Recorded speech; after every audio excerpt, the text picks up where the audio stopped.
Hello दोस्तों, मैं अंकित आपके अपने चैनल ट्रिकी जी के विथ अंकित में आपका स्वागत करता हूं। दोस्तों, हम मुगल काल के बारे में अध्ययन कर रहे थे जिसमें हम औरंगजेब तक अध्ययन कर चुके हैं। दोस्तों, हम तब तक लड़ना नहीं छोड़ेंगे जब तक कि हम सफलता प्राप्त नहीं कर लेते।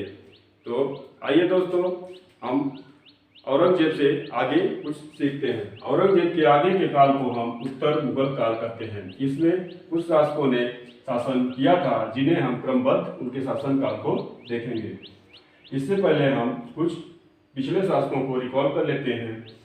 बाबर, जिसने 1526 ईस्वी से लेकर 1530 ईस्वी तक शासन किया था। बाबर मुगल सत्ता का संस्थापक था। 1526 ईस्वी में इसने इब्राहिम लोदी के साथ युद्ध किया था और उसने विजय प्राप्त करके इसने मुगल सत्ता की नींव डाली थी। उसके पश्चात उसका पुत्र हुमायूं, जिसने 1530 से 1556 ईस्वी तक शासन किया था। इसके शासनकाल को दो भागों में हम बांट सकते हैं, 1530 से लेकर 1540 ईस्वी तक और फिर 1555 से लेकर 1556 ईस्वी तक। 1530 के पश्चात 1540 ईस्वी तक इसने शासन किया था। 1540 के बाद इसने शेरशाह सूरी के साथ युद्ध किया और इस युद्ध में हुमायूं की पराजय हो जाती है, जिसके कारण इसे भारत से निर्वासित होकर लगभग 15 सालों तक समय बिताना पड़ता है। और फिर शेरशाह सूरी की मृत्यु के बाद इसने पुनः आक्रमण किया और 1555 ईस्वी में इसने विजय हासिल की और 1556 ईस्वी में इसकी मृत्यु दीनपना पुस्तकालय की सीढ़ियों से गिरने के कारण हो जाती है। इसके बाद इसका पुत्र अकबर शासक बनता है, जो कि 1556 से लेकर 1605 ईस्वी तक शासन करता है।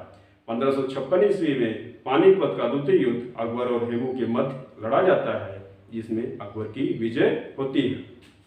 अकबर के बाद अकबर का पुत्र जहांगीर शासक बनता है, जो कि 1605 से लेकर 1627 ईस्वी तक शासन करता है।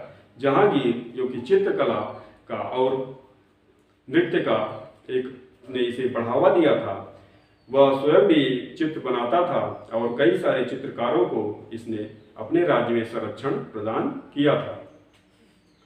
जहांगीर के बाद उसका पुत्र शाहजहां गद्दी पर बैठा था, जिसने 1627 ईस्वी से लेकर 1657 ईस्वी तक शासन किया था।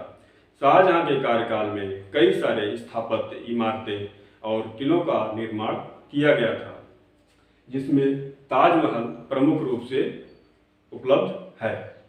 ताजमहल का निर्माण इसने मुमताज महल बेगम के नाम पर या उनकी याद में बनवाया था। ताजमहल स्थापत्य कला के बहुत ही अद्भुत उदाहरण है। शाहजहां के बाद उसका पुत्र औरंगजेब 1658 ईस्वी से लेकर 1707 ईस्वी तक शासन करता है। औरंगजेब एक कट्टर शासक था। वह मुगल सत्ता का छठा सबसे प्रभावी शासक था। उसने अपने शासनकाल के समय में कुछ कठोर नीतियां लागू की थी, जिसके कारण यह लगने लगा था कि मुगल सत्ता अब ज़्यादा दिनों तक भारत में नहीं टिक सकेगी। इसकी कठोर नीतियों के कारण इसके समय में काफ़ी ज़्यादा विद्रोह उत्पन्न हो गए थे। इसके प्रमुख विद्रोहियों के रूप में जाट और मराठा सरदार उभर कर सामने आए थे। जैसे मराठाओं में वीर शिवाजी प्रमुख रूप से उभर कर सामने आए थे। औरंगजेब की मृत्यु के बाद कुछ शासक जिन्होंने मुगल सत्ता पर शासन किया, उनके कालक्रम को हम क्रम वाइज देखेंगे।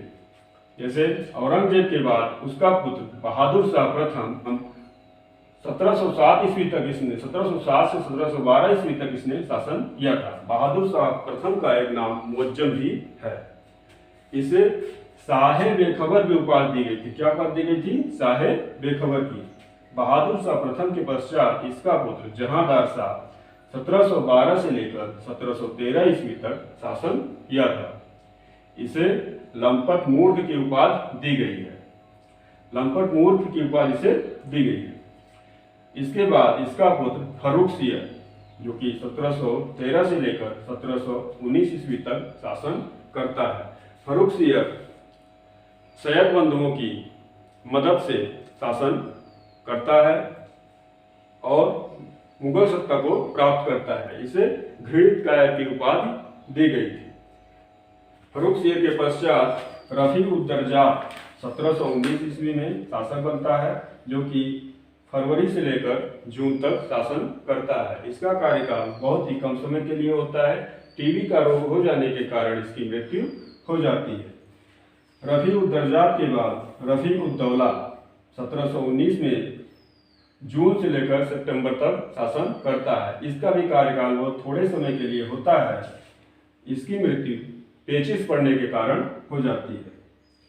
रफ़ी-उद-दौला के बाद मुहम्मद शाह 1719 से लेकर 1748 ईस्वी तक शासन करता है। मुहम्मद शाह को भी सैयद बंधुओं ने शासक नियुक्त किया था। सैयद बंधु थोड़ा चालाक शासक था। इसने सोचा कि जिस प्रकार सैयद बंधुओं ने हमारे पूर्व के राजाओं को शासक नियुक्त किया और उसके पश्चात उनका यूज किया और दिक्कत आने पर उनकी हत्या भी करवा दी थी, तो मुहम्मद शाह ने यह किया कि शासक बनने के बाद सैयद बंधुओं की हत्या करवा दी और फिर उसके बाद इसने 1719 से लेकर 1748 ईस्वी तक शासन किया। इसे इतिहास का रंगीला बादशाह भी कहते हैं। मुहम्मद शाह के बाद अहमद शाह शासक बनता है। 1748 से लेकर 1754 ईस्वी तक शासन करता है।